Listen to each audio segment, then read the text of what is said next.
Hi, welcome back to my channel. It's been a while. Happy New Year to you all. This is your first time of coming to my channel. Thank you. You are the right place. Don't forget to subscribe, like, share, and comment. Okay. And for my other subscribers, my family, thank you guys for still sticking by, and everything. Just keep sharing. Share the message, share the information. So today I'll be talking about becoming a registered nurse in Canada. We have three types of nurses in Canada actually. In Canada, we have the registered nurse, we have the RPN, which is a registered practical nurse. In some provinces, it is called the licensed practical nurse. And we have the psychiatric nurses. Okay, and so you have to just choose which one you want. Okay, for the purpose of this video, I'll be talking about the nursing system in Ontario. Okay, and how to become a nurse in Ontario. Okay, or a registered or RPN in Ontario. Okay, so here, for you to become an RN in Ontario, which is the registered nurse, you must have a degree in nursing, which takes you 4 years to complete. Okay, upon completion, you would have to write the NCLEX exam before you can be a certified nurse. When I mean certified, because you can become a registered nurse. Okay, before you can be recognized as one, and then you register with CNO, which is the College of Nurses in Ontario. Okay, now it's the same thing, for RPN, just a little bit different. RPN is just more like a diploma in nursing. Most schools actually do this program for 2 years, but some do it for 2.5 years. So it depends, okay, on the college, So for a diploma in nursing, that's the RPN, the registered practical nurse. You once you're done with your program, you would have to sit for the exam. It's called the Canadian Practical Nurse Registration Exam. Okay, you have to sit for that exam. Once you sit for that exam and you're registered, then you would be able to practice in your field. Okay, and then after that, if you decide that, oh, I want to become an RN, you can now proceed. But bear in mind, you have to do a 1 year bridging program to be able to do that. So that's why most people just prefer to go for the 4 year program. But again, for most mature students, they probably just want to do 2 years. So it depends on you. So now you're wondering, oh, how can I get admitted, or how can I get accepted in any of these colleges or universities? Okay, it's very simple. If you're just finishing your high school, make sure you have your math, English, biology, chemistry, and I would also recommend you have your physics as well. Okay, and do very well, because nursing is very competitive both in the colleges and the universities. Okay, so it's based on the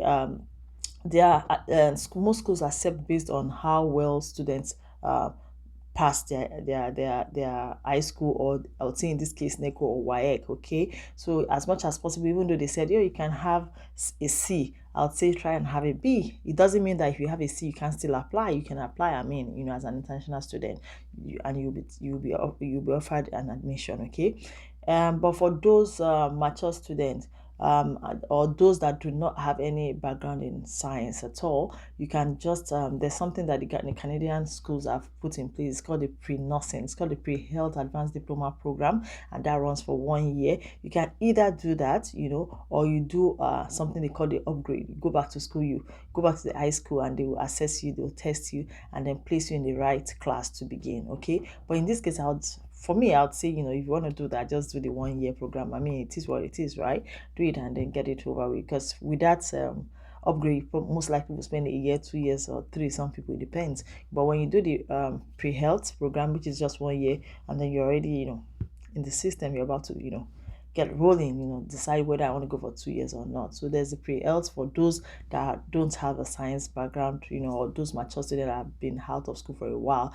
If you have stayed out of school for more than 5 years, then you don't have a choice than to, redo all this high school program, like have this English, math, and everything, because they probably won't be able to use that again, or you go for the pre-health nursing program. Okay, and for mature students, I would say you should aim for 80%, and for those that are just leaving high school, aim for 80% as well. No, in fact, for those that live in high school, I'll say aim for 90%, because for mature students, I mean, most schools, they give them, because they're mature, maybe 70%, 75. But for you that you're just coming out of school fresh, I mean, it's expected that your brain is still fresh, right? So please aim high, read hard, focus. Nursing is not beans. It's not, it requires a whole level of dedication. You have to be dedicated. You have to have the time, to do that. And of course, what happens once you are done with your degree, whether it's the diploma or the degree, what happens? You write your with the RN, once they write the NCLEX exam, which is administered in US and Canada here, and then you become a registered nurse. And for the RPNs, once you write your CPNRE exam, you start practicing. There's so many places you can actually work, and health field is, it's something that's going to be here for a very long time, so yeah. And yeah, for now that we've spoken about that, for the internationally educated nurses that have maybe their degree back home, and they want to come here, yes, you have to actually assess your credentials. For you to practice as a registered nurse in Canada, you must have a general registration with the CNO, that's the College of Nurses of Ontario. So once they've done your assessment, once they have your assessment, they'll be able to tell, okay, if you are lacking anything. If you are lacking anything, they will let you know, and you won't be able to sit for the exam, the class exam. But if you're good to go and you've graded you well and everything is fine, your hours are okay and everything, then you'll be able to sit for the in-class exam, of course. And when you pass, and then you join the likes of the domestic students who have also, gone through the school and they've written the test, and then you can start practicing. Okay. And yeah, basically it. Now another thing is, if you want to specialize, or you be like, okay, because in Ontario, basically most people is like general nursing, right? So, but if you're the kind of person that you like to be a cardiac nurse, or you want to be an emergency nurse, or you want to be a pediatric nurse, or you want to be an oncology nurse, then you'd have to try and get a certificate in those specialties. Most colleges offer this. You can some of them maybe one semester, some of them maybe 2 semesters. You have to look out for the colleges that offer this, and then you do the certification, and then you can now go ahead and then start working in those areas, those units, those departments that you really want to specialize in. And if after some time you decide that you want to proceed, you want to be a nurse practitioner, or you want to be a midwife, or clinical nurse, then you can do your masters and also major in any of this to become a nurse practitioner, a clinical nurse and everything like that. Yeah. So basically it's not that easy though, but again, it's easy. I would say, I mean, if you're focused, you have passion for it, if it's what you want to do, why not go ahead, and take it, do it. And if you need help, you can with the on how to get admissions, it doesn't have to be with nursing alone. You can contact field services. They are education consultants, and they will be able to help you irrespective of whatever admission you're looking for, irrespective of results you have with you. They'll be able to talk to you and guide you on what to do, on what course or what program you should go for. Okay, it doesn't have to be enough. So you can reach them on Instagram. Okay, you can reach them on Facebook or on Twitter. And yeah, they'll be able to help you with that.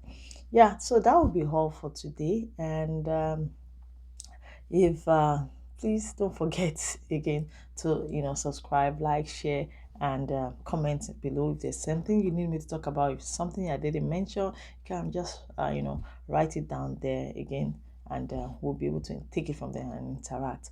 Yeah. So yeah, that's it for today. Thank you guys for listening, and hope to see you some other time. Bye.